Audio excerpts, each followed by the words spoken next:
All right, so this video for our mobility section for the foundations of defensive pistol, we're going to do the hand wall slide. This is great for opening up our chest and great for opening up our shoulders. So in all this stuff where we're constantly rolled forward, okay, we want to start opening those shoulders up and bringing these shoulders back to offset all that tension that we're constantly holding out in front of us.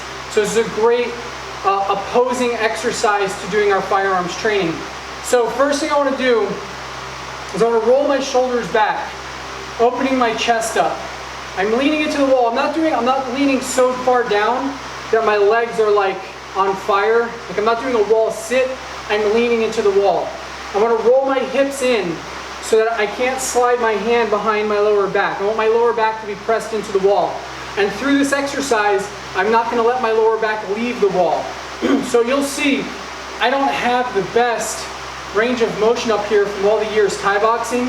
And then I've had some major injuries in my shoulders and some major surgeries with my rib removal and other stuff like that. But there's a lot of scar tissue built up in there. So I'm going to come up first and just make a big Y.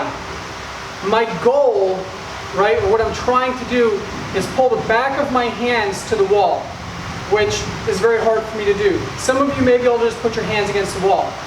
Okay?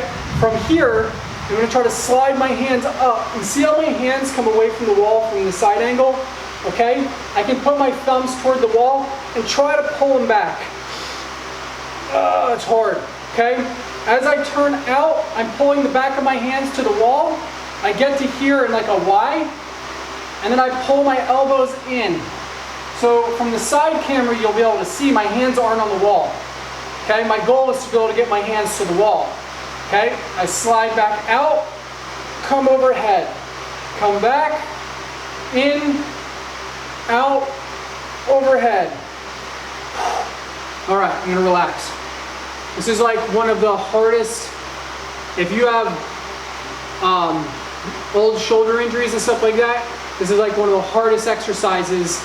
Like you'll break a sweat and be breathing heavy from doing this. It's amazing how challenging this is. So, off topic, or just a side note, if you can't do this exercise well, and when I say well, get your hands to the wall, I'd be very careful in your overhead shoulder presses. I'd be very careful doing overhead squats with heavy weight, because what happens is, for me to get my hands to the wall, something has to give, and that's arching my lower back. So when I go to do an overhead lift, and I arch my lower back so I can get my hands up, all that pressure comes into my spine, and that's why you get injuries. So if you notice, if you watch my videos of me working out, you don't see me doing overhead squats that often.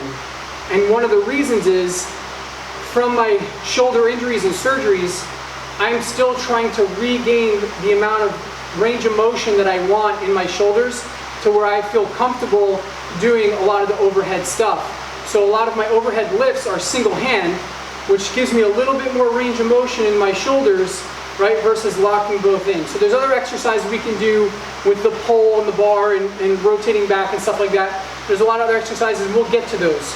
But for this one, again, one more time. Lower back comes into the wall, okay? Roll my shoulders back, opening up my chest, okay?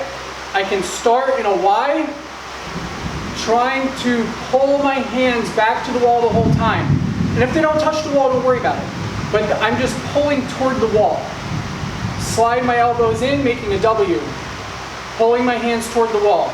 Not so much that you injure yourself, but you're putting constant tension back toward the wall.